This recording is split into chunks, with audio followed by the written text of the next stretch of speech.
onto our YouTube channel as well. So you guys can go out and grab that if you would like. So for a couple minutes here, I'm going to talk a little bit about Warwick's. And what's going on with the shutdown and all that good stuff and how y'all can participate tonight. So real quick, Warwick's, for those of you that may not be familiar with us, we are located in La Jolla, San Diego, California. And while we're a very old bookstore, 1896, we're not the oldest bookstore in the country, but we're the oldest continuously family-owned bookstore in the country. So Nancy Warwick's great-great-grandfather started this in 1896. And so he moved to La Jolla. I don't know if he moved to La Jolla or if her great-grandfather, I can't remember which one, but somebody moved to La Jolla in the 30s. So they were smart with that. Good location, right? So, and we've been in the building since, that we're at right now since the 50s. So quite a legacy here in San Diego. Since the shutdown in March, we were allowed to reopen like the middle to end of May. And so with the new restrictions, though, we are down to about a 20% capacity. So while we still would love to see you in the store, we understand, I mean, we're doing all the protocol with masks and social distancing, but we understand that, you know, people may be reticent to come in, but we have lots of things that to look at on the other side of the store, lots of wonderful holiday gifts and fine, you know, jewelry and leather and great pens and all kinds of things to buy. But if you'd rather, for tonight, I'm going to put Caty's book into the comment section. So you can easily click on that, order it through us, and we can ship that to you. If you live in the La Jolla area and you want to stop by and pick it up, you can do that, or curbside. So I always like to say it's a tough time for small businesses out there right now. So any support that all of you can give to obviously Warwick's or any small business, we all appreciate it very much. There's also a way for you to participate in tonight's conversation. Caty and Simon are going to chat for about 35-40 minutes, but I will be in the background monitoring the comment section on Facebook. So if you have any questions, we won't be bringing the questions in live, but I'll bring those into them towards the end of the conversation about that 35-40 minute mark. So with that, I think we've given Facebook a minute or two to find us. So and I let people know in the chat too that they can always go back and view this so they won't miss anything if they come in a little bit later. So there's always ways to go back and see the beginning if you pop in a little bit late. So let me do a couple of quick bios and then we'll toss it off to you two. So Caty, Borum, Chattoo. Did I say that correct, Chattoo? You did, yes. Okay. Well done. Yeah, it's always one of those with the names. I'm like, oh, am I getting that right? She is the executive director of the Center for Media and Social Impact, CMSI, and an assistant professor at the American University School of Communication in Washington, D.C. She's an award-winning documentary producer, scholar, professor, and strategist working at the intersection of social change communication, documentary, and entertainment storytelling. Her book about the role of mediated comedy in social change, A Comedian and an Activist Walk into a Bar, the serious role of comedy in social justice, with co-author Lauren Feldman, was published by University of California Press this past March 2020. So she's hit 2 books in the pandemic. We'll talk about that. Her documentaries have aired in the US and abroad, and she serves on the board of directors of the Peabody Awards. Oh, I knew I was going to mess this one. Cartequim? Is it Cartequim Films? Cartemquin. Cartemquin. Okay. And that's Working Films. That's a tough one. Yeah. She's here tonight to discuss her latest book, Story Movements, How Documentaries Empower People and Inspire Social Change. With her tonight for this discussion is Simon Kilmurry. He is the executive director of the International Documentary Association, IDA. He oversees all IDA programs and operations, including filmmaker services, funding, educational programs, the IDA Awards, IDA's Getting Real Conference, and the advocacy for the field. In 2017, he launched IDA's Enterprise Documentary Fund, a $1 million annual fund supporting documentary journalism. It's fantastic. So with that, you two have a great conversation, and we'll see you in about 35 or 40 minutes. Thank you, Julie. And before I get started, I want to thank Warwick's for having us this evening. And I want to underscore Julie's encouragement to support your local independent bookstores. It's really, really important right now. Order your Christmas presents, get them shipped pick them up, but get them from your local independent bookstore. So Thank you. for having us. Appreciate that, Simon. Have a great conversation. Thank you. Thanks, Julie. Caty, how lovely to see you. Lovely to see you, Simon. You gave me an excuse to put on a shirt with a collar for the first time since September. I actually was going to comment on the shirt with the collar, but I said it not to, but then you went and did it. You know what? And for you, I put on my beloved jean jacket, which makes me feel like a film person. And I haven't been doing that. So maybe we just both put on our better costumes. So we are here to talk about Caty's new book, Story Movements. And as with many books, it's the subtitle that gives us the signal of what we're going to be heading into, how documentaries empower people and inspire social change. First of all, congratulations on the book. I know this has been kind of a labor of love for a long time. Yes. But let's start by kind of defining what we're talking about when we're talking about the types of documentaries that inspire social change. I assume you're talking about Tiger King and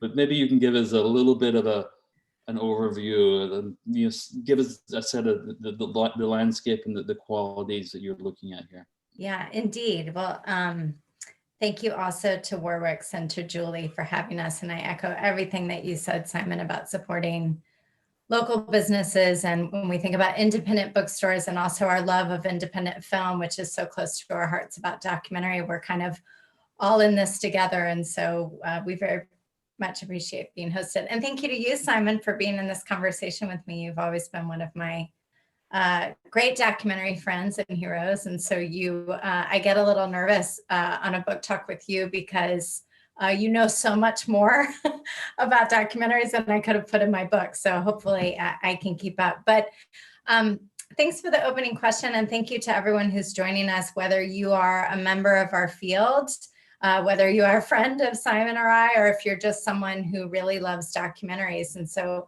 I appreciate your opening question, Simon, to kind of orient everyone so we can welcome everyone into the same conversation.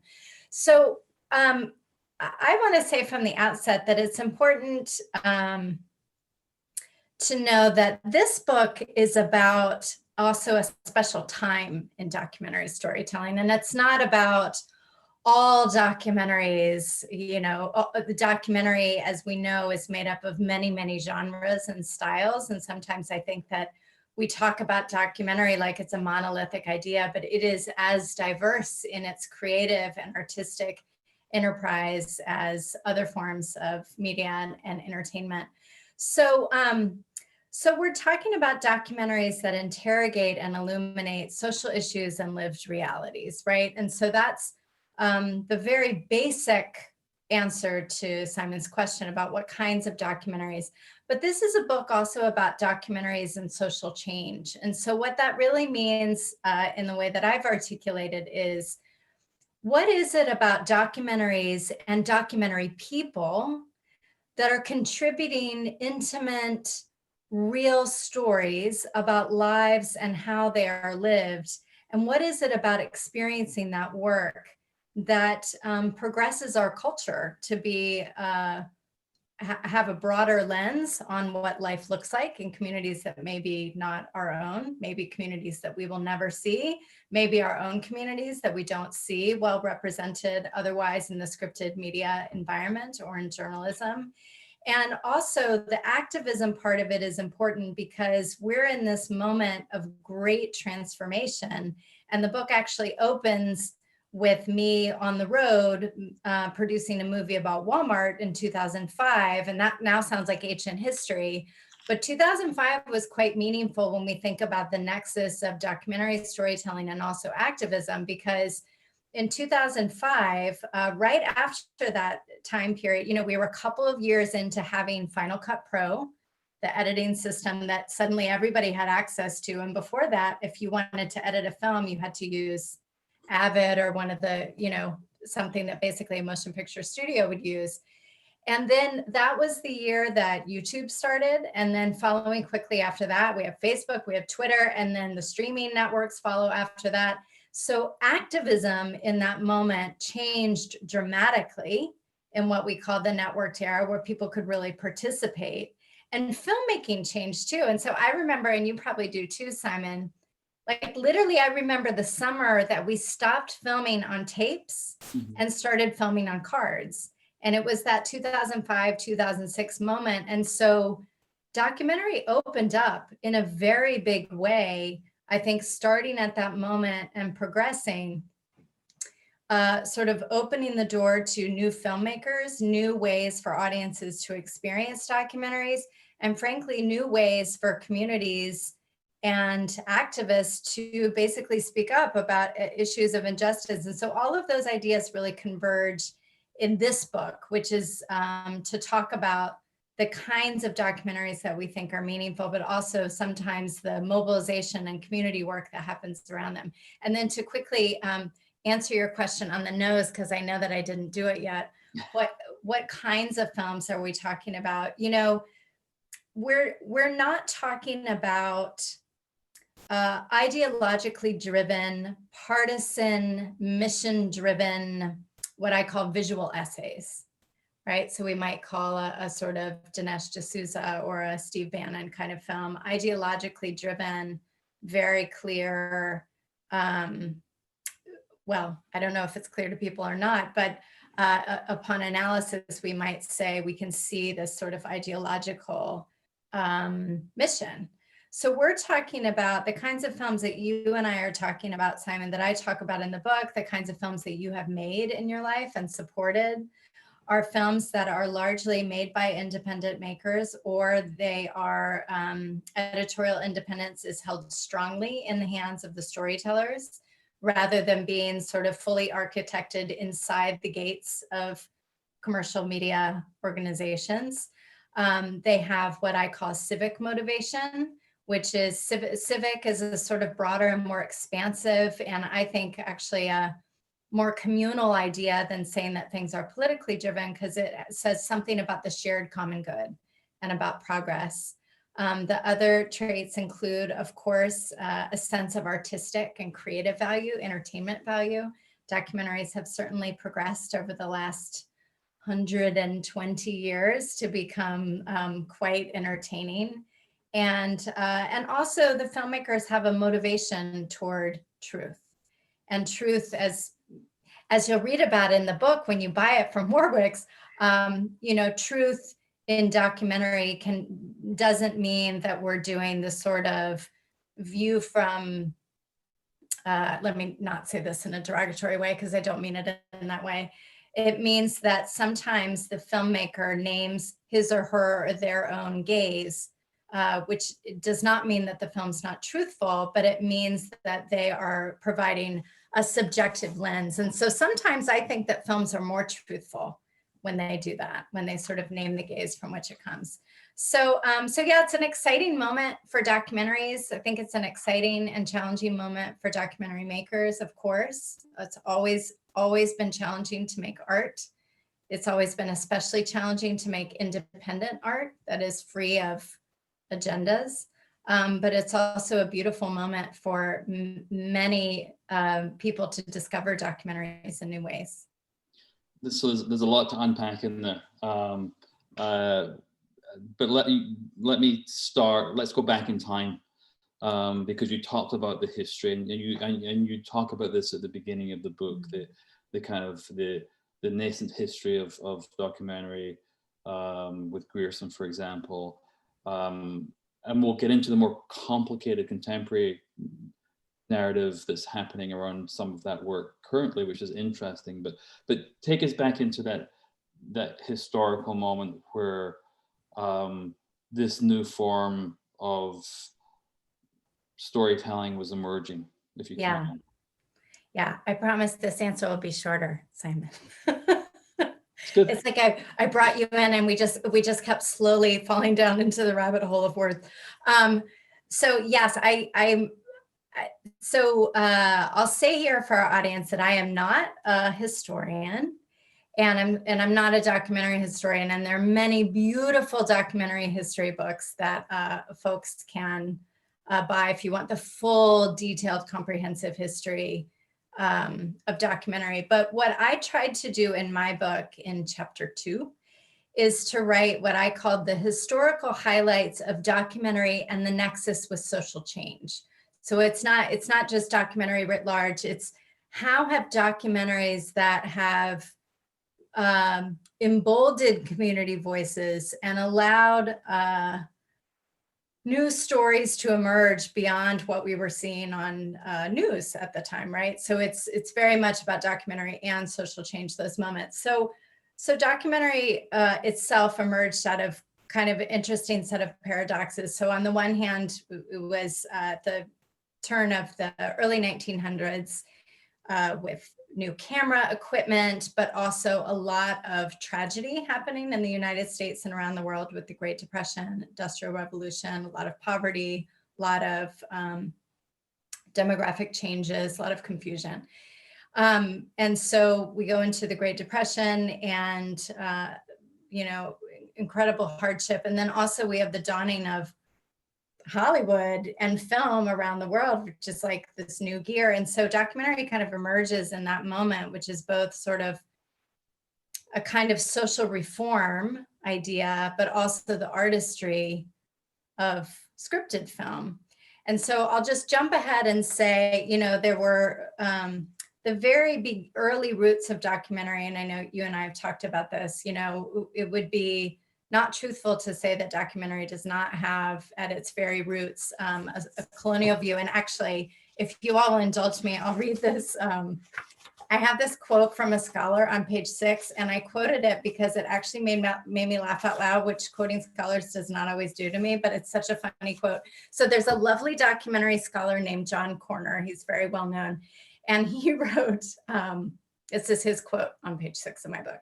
At one time, it was thought that the most important thing to say about documentary was that it was a loose, generic bundle of sham and trickery, grounded in technically devious schemes of expository or observational and authoritarianism, and with a track record of political and social misinformation stretching back to the 1920s. I mean, that's very funny. And I thought, oh, well, I'll just cite that. And then I'm done with that part. But yeah, no, that's exactly right. Documentary in its very early stages was about sort of well-meaning roots of social reform, but it was often sort of people with means looking at people without means and saying, let's pity these people. And so the beautiful thing about documentary and its evolution is that people evolved the form. And so in the 1940s and 50s, at the time, the major camera that you had to use to shoot film or the newscast was the 35 millimeter camera, which is like this huge, you have to be trained. It was very expensive. You probably were working inside a film studio or a TV network, and it was totally consolidated, so you had no access. So the war photographers came back from World War II and had these smaller 16 millimeter cameras, and they showed up in army surplus stores. And people started picking them up and using them. And very long story short, long, complicated, lots of different people involved in this. So I'll just grossly streamline. But verite filmmaking, or the idea of the fly on the wall, or what can we see? How can we tell stories intimately and with small gear? And how do we have access to that? That took off in the 50s and 60s and then progressed. And so the documentaries that we think of today, not all of them, because again, many, many, many different genres of documentary. But when we think about the intimacy of seeing a human story, that's what we mean by that kind of accessible filmmaking. And so this is important for social change and representation, because as it evolved, there were, we know what was happening in the United States, which was a massive moment of social upheaval and social justice and calls for liberation and equity. There was Black Power movements, movements for representation and equity from all kinds of racial and ethnic groups that were really fighting for liberation. There was also the women's movement happening, anti-war movements. So documentary filmmakers of that time picked out those cameras and said, we're not seeing our stories being told on news, it's nowhere in entertainment television, which was like, leave it to Beaver, like everything's fine in America. And documentary people were these sort of radicals that were telling stories inside social movements and in a voyeuristic way that felt intimate and unlike anything that you could see on broadcast TV at the time. And that's how the marketplace for documentary actually opened up, because very more long stories, all in the book. But I get excited thinking about the idea that the actual marketplace by which we experience documentaries today by many different kinds of filmmakers opened up because of activism.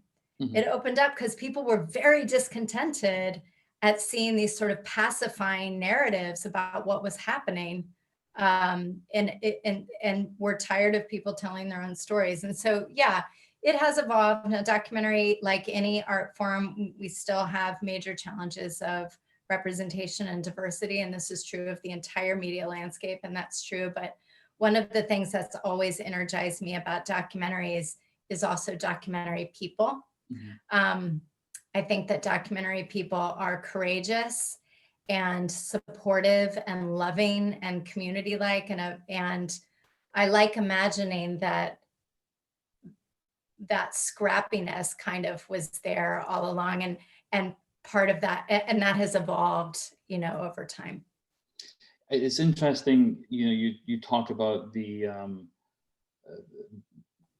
how the technological advances facilitated wider access for people to tell stories, and how communities using those tools reclaiming their own narrative. And it's definitely, again, a moment we're in today, right? I mean, this has been a kind of a continuum. We're seeing a flare up of it in a very exciting way over the past year. Yes. And of course, whether it's being able to edit on your laptop or even edit on your phone and be able to use these tools. Yeah. So when the tools are made available, the stories are there to be told. And I think you see that history through the book. And it's just as documentary is real life, this is real life, and it's an ongoing story. We don't know what the end is going to be. Yeah, exactly. Well said. Yeah, and I just to pick up on that point a little bit, Simon, I think, the reason I chose to have any history in this book at all, because this book is not a history book, no. But I felt like if I was going to write about documentaries and social change in the digital post-streaming era, which is what this book is about, it sort of really picks up at like 2010, right? So it's like this moment of massive media transformation, which is also a moment of major social justice upheaval. And this is not brand new. We've really been protesting lots of things since 9/11.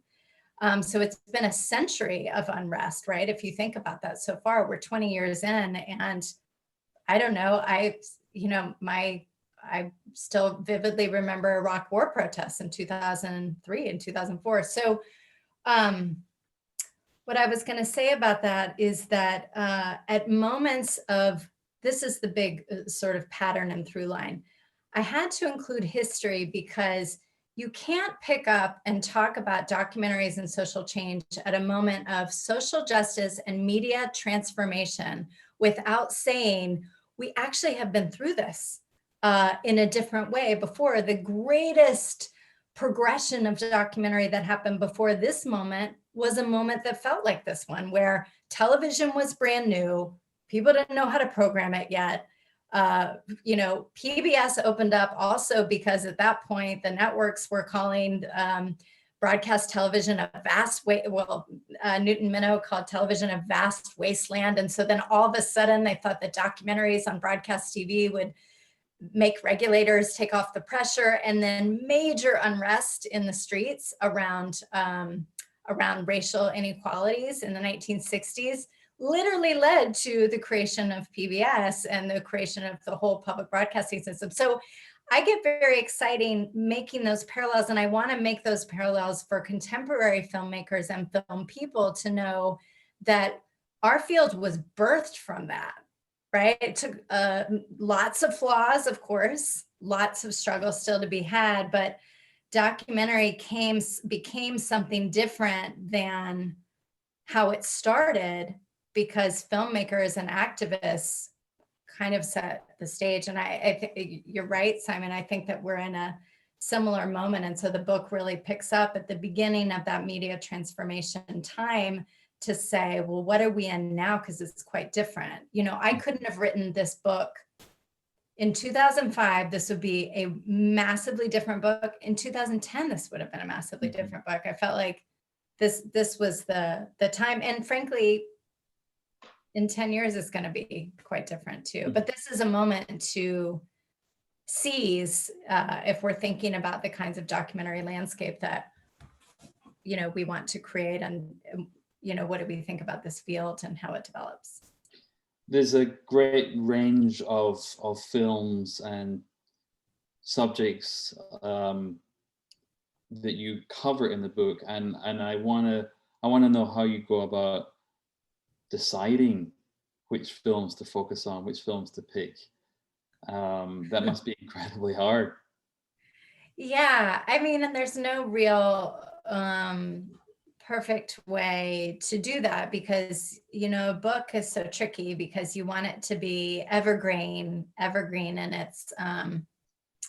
in its themes and in its sort of frameworks and language. And, you know, I write a lot about functions of documentary in democracy, and like trying to give language for what I think a lot of us that have worked in documentary for a long time, we know how special documentary is, but to give language to that's analytical and research-based is its own thing. So I wanted the films in the book to represent the ethos that I was talking about, which was editorial independence, at least in large part, right?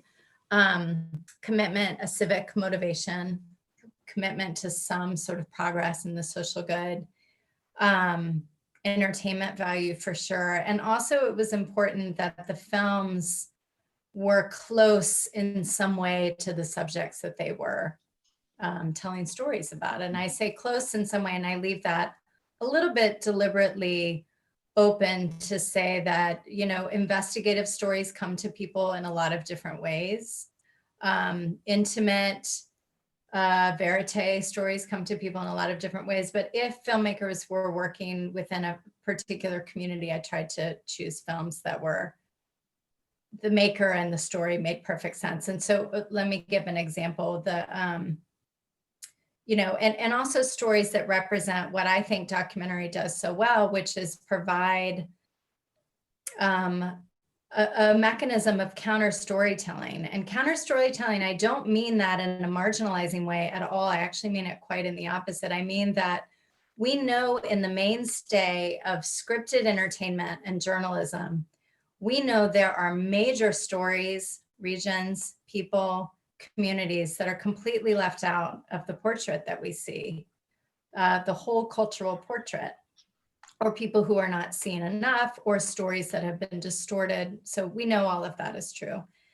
And documentaries can provide an intimate, deep examination of a place or a person or a community, and sometimes takes much longer to make than sort of daily beat journalism. Always takes longer to make, right? And there's meaning in that, and who tells the story matters. So a good example of that I write about in the book is the story Heroin. The filmmaker is Elaine McMillan Sheldon. And Heroin is an Academy Award nominated film. I think it was nominated for the Oscar maybe 2 years ago. And it's a film about what's happening with opioid use in this country, really dramatic rates of addiction, lots of losses of human life. And Elaine is from Appalachia. And she said, you know, I made this story because I was watching this sort of trauma porn being made about Appalachia and about the people who were having trouble with addiction. And it was so dehumanizing. And that was my community. And I wanted to tell the story in a different way. And I wanted to tell it so that we could see hope and agency and efficacy because it is there. But that's not what drop-in journalism is trying to do. Drop-in journalism from all over the country was literally dropping in, taking images of, spoons and, needles and people overdosing, and then walking away from that. From a public health perspective, where are we supposed to go? So that's a good example of that, is that a filmmaker who, and this is the other thing about documentary that's meaningful to me too. We're seeing documentary films made by people all over the world, all corners of the United States, all over the world, and speaking only in the United States, not just Los Angeles and New York. That's just, you can't necessarily say that about scripted television or film. So I think Elaine's film, and there are many others in the book, that really show how she's interrogating and interpreting and showing us that story very differently, not least because of the fact that her perspective and point of view is very clear. And she's, and she's telling us what that is. So I forgot your question, Simon, but it's hard to pick the films, because then you think, I said to our lovely mutual friend, Marge Saffinia, God, if your film had only come out 6 months earlier, it definitely would have been in my book. She has a beautiful new film out with Grace Lee called And She Could Be Max. I was like, oh my God, this is literally the film that I'm writing about. So it's tricky, but I wrote about films that I thought the filmmakers were motivated for some kind of social reform, some kind of visibility, but also were totally motivated by the art. And so those things had to both be true. Well, that's actually a really good segue, because I think one film that's in the book that I think sits in a really interesting place in terms of point of view, in terms of who's telling the story, in terms of accountability and art and emotion, is a film like Strong Island. Oh yeah. Ford's film. Yes. And Yancey, he yes. employs so many interesting storytelling techniques within that film. But can you talk about a film like that within the context of social movement, social change? And Yancey's film was so prescient also. It had a long backstory, but yet when it came out, it felt such the right time. Paging through, because I wanted to read a part of a review of Yancey's film. And thank you very much for bringing that one up. Yes, Strong Island is such a good example of this, right? So I wrote about this in the context of artistically interpreting. So the film, as we know, but for anyone who doesn't know, is the story of the interrogation of his brother's murder, racially motivated murder some years before, and the trauma of the family. And it's filmed in a very artistic, a lot of really interesting choices, straight to camera, extreme close-up. Yancey's in the film, the filmmaker is in the film. It's a very, very artistic film. And so actually I wanted to write Yance Ford's film, Strong Island, exemplifies documentary's creative interpretation function. His personal point of view and creative vision came together in a film that's equal parts true crime investigation and personal exploration into his family's grief and trauma. And here's the Variety clip. I thought this was exactly right. So Variety wrote in the review, Ford's intent as a filmmaker isn't just to expose and protest the injustice of his brother's murder, is to say, behold what was lost, a life, a human being, a complex soul, a family's equilibrium, feel what was lost. And they wrote that in italics, feel what was lost.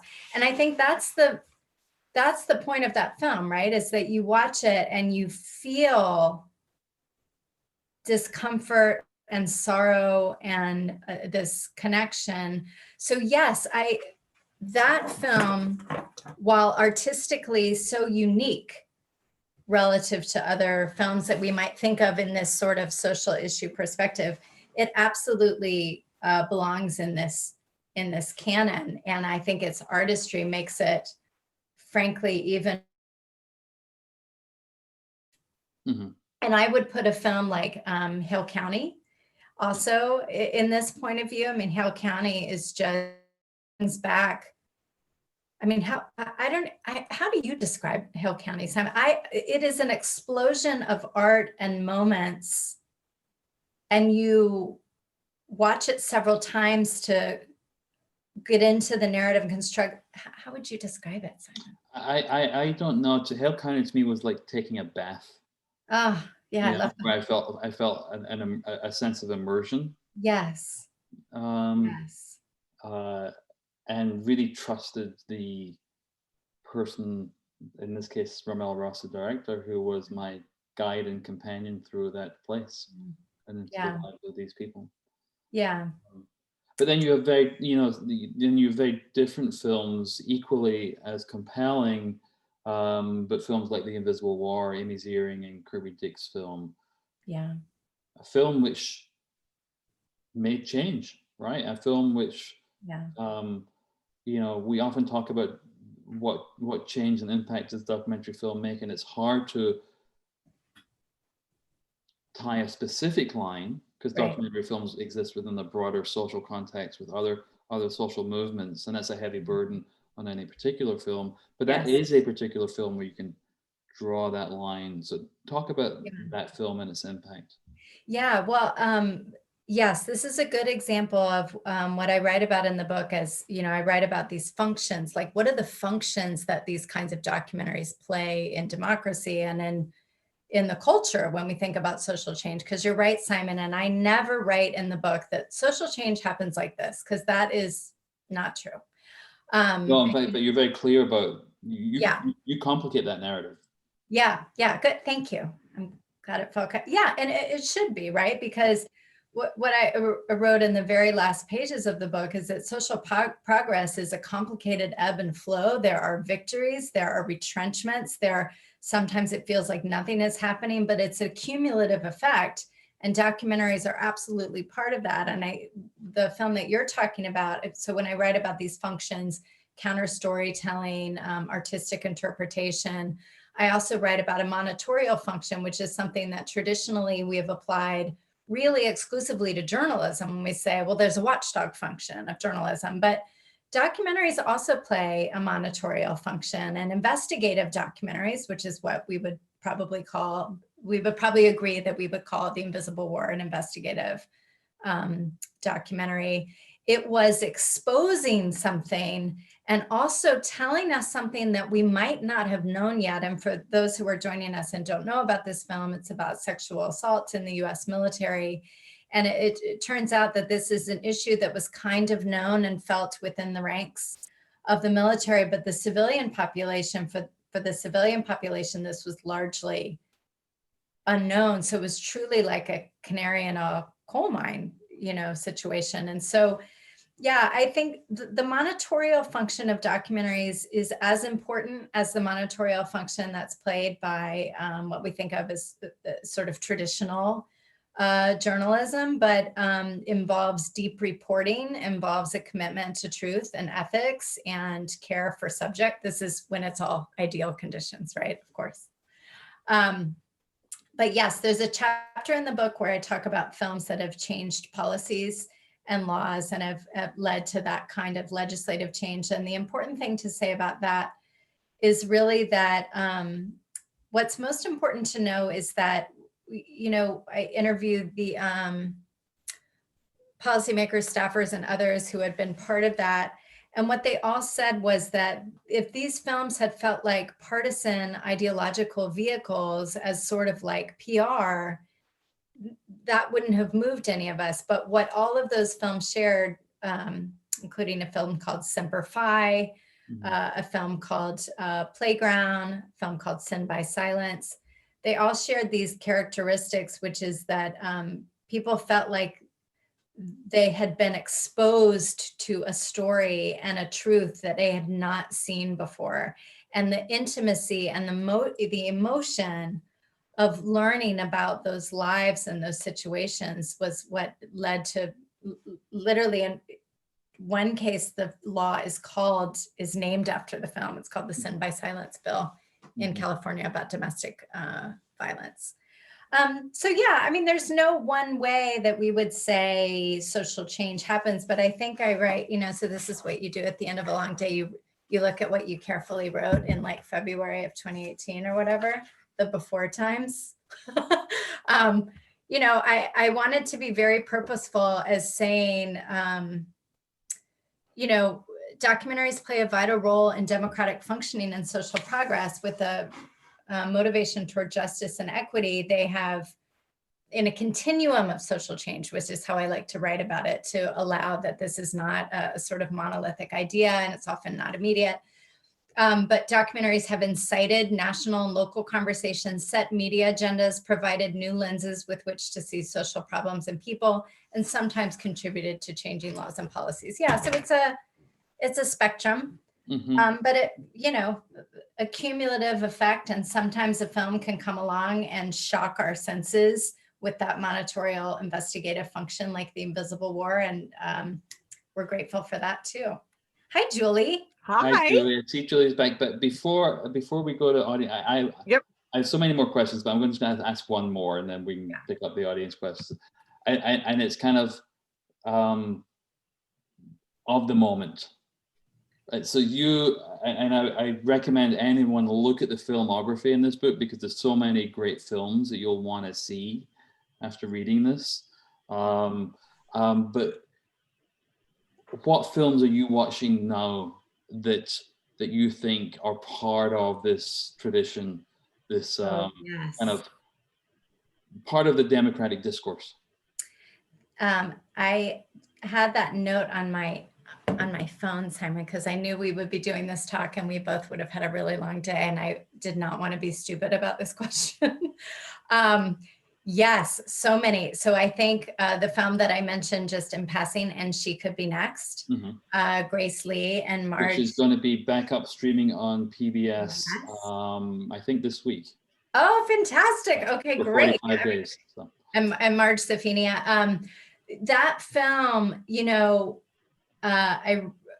for anyone, I wrote a editorial that's hopefully coming out in Documentary Magazine, and it leads with this film because I thought, for anyone scratching their heads about what happened in Georgia and what happened with women of color organizing around the country to change the tide of this election, if you watch that film and you understand what they were doing deep on the ground.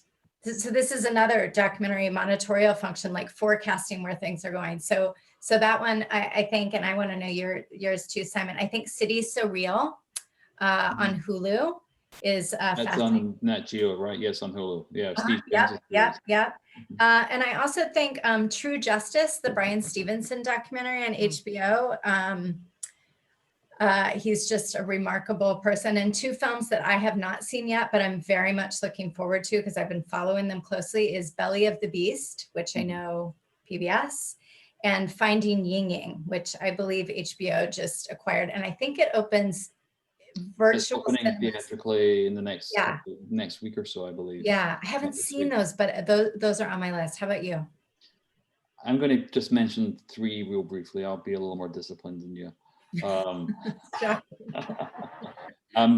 There's a wonderful film called Time by Garrett Bradley, who's an incredibly talented filmmaker. It's on Amazon, and it's a family love criminal justice story, but made with incredible artistic achievement. It's just a remarkably moving film. Wow. There's a film that's out in virtual theaters right now, a Romanian film called Collective, which bar none is the finest film on investigative journalism I have ever seen. And I'm writing this down. And it exposes corruption within the Romanian healthcare system, and it feels so prescient. And then one which is just my heart just fell for this film when I first saw clips from it, and it's just gone on gangbusters. and that's Nicole Newham's and Jim LeBrec's film Crip Camp on Netflix, Oh, Crip which I Camp. think ideally Yes. fits into your narrative. Oh my God, Crip Camp. Simon, I am regretting I did not say the same, because I'm going to leave this all oblique and broad. I was on well, anyway, I don't even feel like I can reveal this. I saw the clips of that film years ago in a meaningful way. I was blown away by it. I could not believe the narrative and the archival footage that they had. And yes, agree, totally. Crip Camp for sure. Well, I have to look up Collective. I don't know about that one. To die for. Julie, we will hand this back over to you. Oh, you guys could go on. I think we could spend hours with you two talking. There's so much, like you said, Simon, there's probably so many more questions asked. And Laura, who was on here, said you took her question about what documentaries to watch. So, but that kind of brings up something that I was kind of curious about, and maybe some others are as well. Every documentary that you just mentioned, and it kind of goes to, it's maybe a broader question. It's kind of for both of you a little bit. Each of them are on a different streaming service. And so it's hard to like have a general, like if you wanted to see this, if you don't subscribe to that, it's like, how do I see this? But then, so is that a problem? Is that good? Is it good that there's lots of places for documentaries to reside? Is one part of the question. And the second part is, you mentioned awards. How, because there's so many documentaries out there now, how does one get up even to an Academy Award status? So I don't know who wants to answer.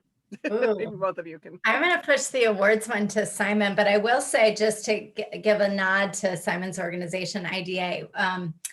I worked on this study that's now become a different study, where we've been looking for a while at the organization I run on diversity and representation in documentaries. So this question of who are credited filmmakers in terms of race and gender identification, we think that's really important to scrutinize our own film.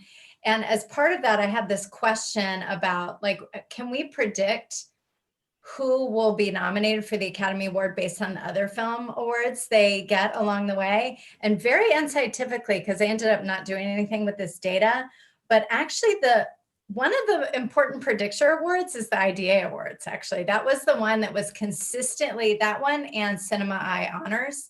So it wasn't necessarily, I mean, the other awards are lovely, right? Like Emmys, blah, blah, blah, other awards that can come before, but the one that there's a relationship there. So people should also watch the International Documentary Association But Awards. it's like, there's so many. How do they bubble? How do they even bubble up to you? Simon's manages Yeah, it's like an incredibly competitive landscape. So we announced our nominees for the IDA Awards, and actually, if you go to our website, you can pay a small, very small $85 fee, documentary.org, and you'll see all those nominees. You can watch all those films.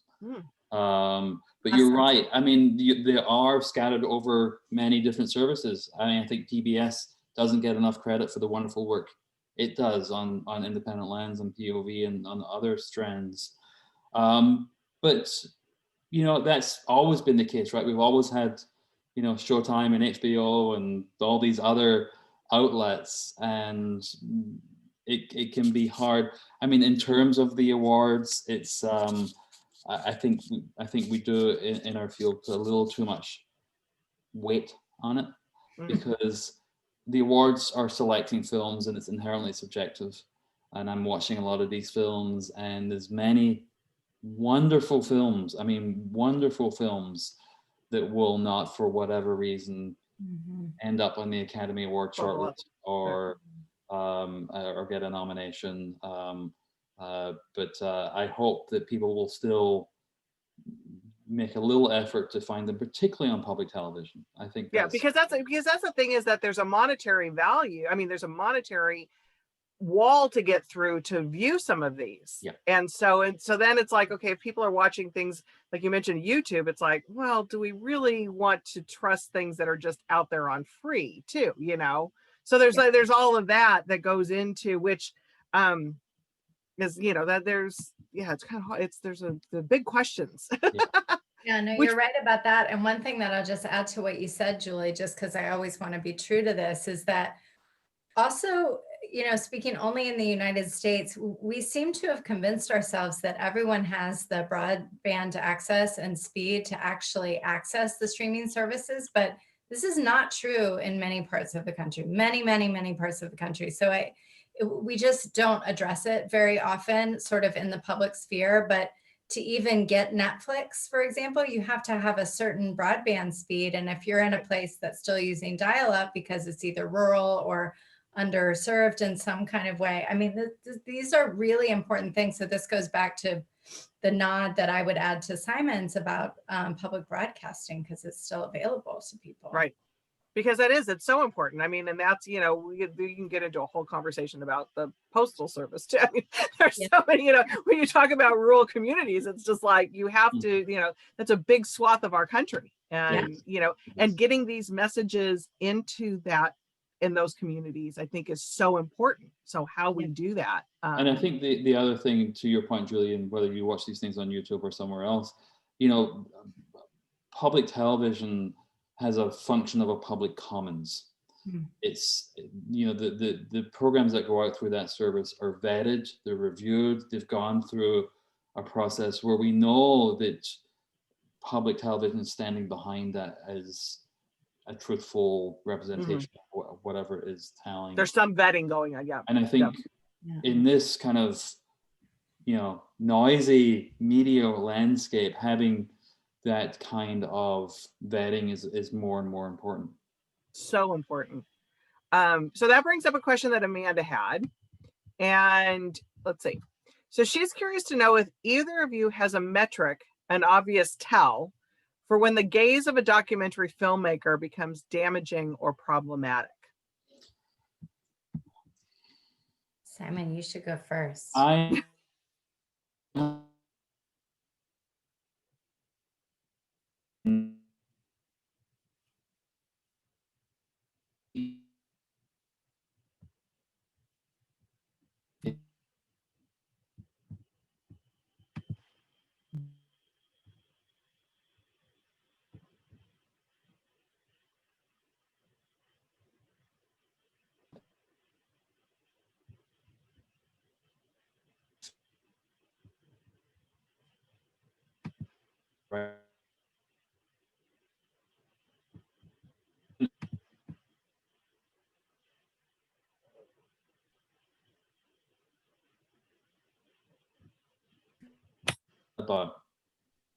And it was just something, maybe it's from experience of watching so many films, it left me deeply uncomfortable, and my fellow viewers really liked the film, but I expressed my discomfort.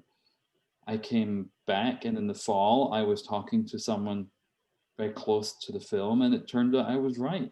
And there was a little signal in the film which just, I don't know.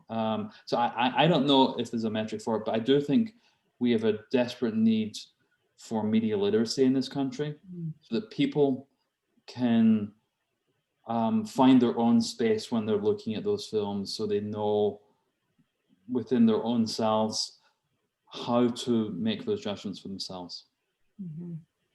Yeah, it's a really because there seems to just be this echo chamber that people want to be in, and if we need things that are, like you said earlier, vetted, or there has to be some kind of gut that tells us that, Katie, what do you think of that? Yeah, I would just add, I so appreciate that answer. And I don't watch as many films in a year as you do, but I am on, I chair one of the documentary committees that goes to the Peabody Awards jury, and Simon sits on the formal jury that chooses the Peabody Awards, which are literally impossible to win. They are the hardest award to win, and it's unanimous. Anyway, it's this incredible process. And so there are 10 committees that, of 3 that each watch like 40 documentaries. And I will tell you, our little committee, so one is my film partner, Lena, and my other is my amazing colleague, David, works with me at my organization. We so look forward to that process, even though we're watching 40 films in 6 weeks, because it does what Simon says, like we can feel it when we're watching a film that the gaze is not appropriate for the story. Like I'm just going to leave it all totally oblique, but there was a film that I think to the non-media literacy eye probably would have been fine, but we were so uncomfortable. It was so clearly, this was a film that was so clearly a white gaze on a community of color, and you could feel it. And so that film for us did not advance at all in the right, well constructed, all of those things. But the gaze was so clearly, I like your word, Simon, paternalistic. It was very much like,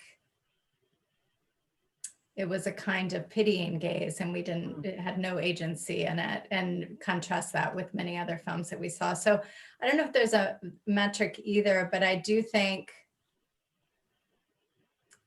yeah, thank you to Amanda for this question, because it's not so much that we should go in search of a metric, because there's not a metric for this, but maybe go in search of the way to communicate about this in a way for viewers who are not, people like Simon who watch, like literally Simon is somebody that watches everybody's film all year long. I watch enough of them, but what do we do about audiences that are not watching 40 films and can say the gaze of the filmmaker makes me uncomfortable?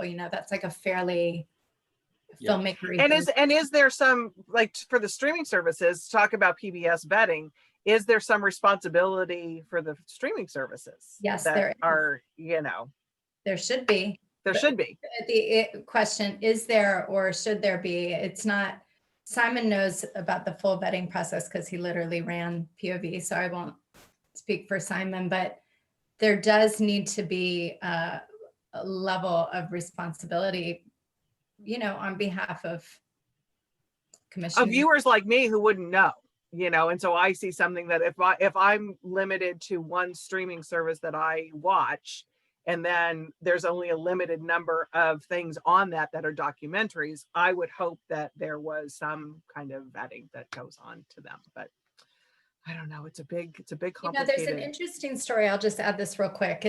I wrote about it in the book, so but I'll try to leave it broad. So Deb Eskenazi, filmmaker who made Southwest of Salem, which is a film about 4 Latinx young women in the 90s who were sentenced to life in prison, or very, very long prison sentences for the sort of alleged crime dealing with sexual assault because they were lesbians, right? So it turns out the story is so unbelievably horrible because the women, spoiler alert, the women were exonerated. So for anyone who does not know what exonerated means, you're not only not guilty of the crime, but fully clear there was no possible way they absolutely did not do it.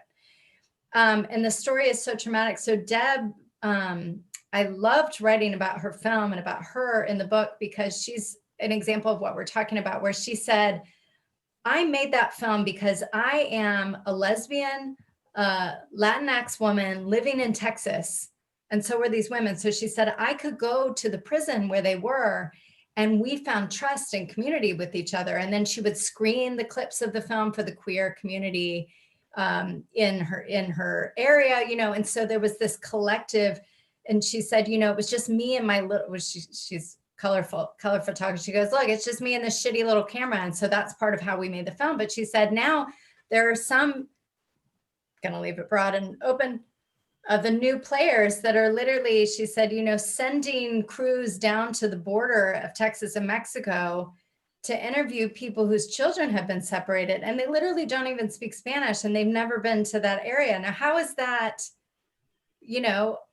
is that what we're doing in documentary, right? I mean, so that was kind of the story she said. And she said that they wanted her to use a 4K camera, and a 4K camera, I don't know if 4K camera is big, she said, well, that's going to scare the shit out of people. I mean, it's just a different level of thinking about documentary as something with responsibility and something that is has responsibility akin to journalism versus thinking of documentary as just another form of entertainment, which, by the way, also should have responsibility. But well, and that's the thing too, is that it is, there's of the moment, and it seems like, and I'm a complete novice on this topic, and so excuse me for that, but documentaries seem to or should take place over a period of time and not just a journalistic media snapshot into something. And I think the that's thoughtfulness. right. Yeah, I think that's right. I think that's what gives them a richness and depth. For those ones that look that or do that really well are the ones that have that commitment to, you know, time, relationship, complexity, nuance, all those things that make for interesting novels, right? I mean, they're interesting, you know, Right. You know, the human experience is a multi-dimensional and multi-faceted and layered, you know, thing, and the best documentaries will begin to dig into that richness, I think. And people are who are trying to do it quickly, are they trying to replace like the journalism, you know, the media, the news thing, you know, which and there's some very good films that can do that. I think there's a wonderful film that just came out called 76 Days. Oh, yeah. About Wuhan and the first 76 days of the coronavirus crisis. Yeah. It's an incredibly intense experience watching that all in China, and that only could have been told that way. Right. You know, but yeah. All right. Well, we've kind of like, I think we've pushed our we pushed our limits here. I haven't even looked at the clock. I don't even know what time it is. We went into that hour. Story movements by the book. Really quickly before I let you both go, Simon, if people want to follow you or find out more about you, is there a website or something that they can go to? Our website is documentary.org, and I am on Twitter at @Kilmurry. That's I'm not really on the other social media too much. So. Okay. How about you, Caty? What's the best place for people to find you? I am on Twitter at CatyBC, CATY, and my organization is CMSI. God, you know what? I never get this right. CMSimpact.org. Okay. But I'm on Twitter, and Twitter. Okay. Yeah. Well, everybody's saying thank you, and they thought this was a great conversation on Facebook. So we appreciate you both taking the time to be with us tonight. I'm going to take us off of Facebook Live now. So thank you, everybody, for watching. Order the book on the comment section. Thank you. Thank you. Good night. Good night. Okay.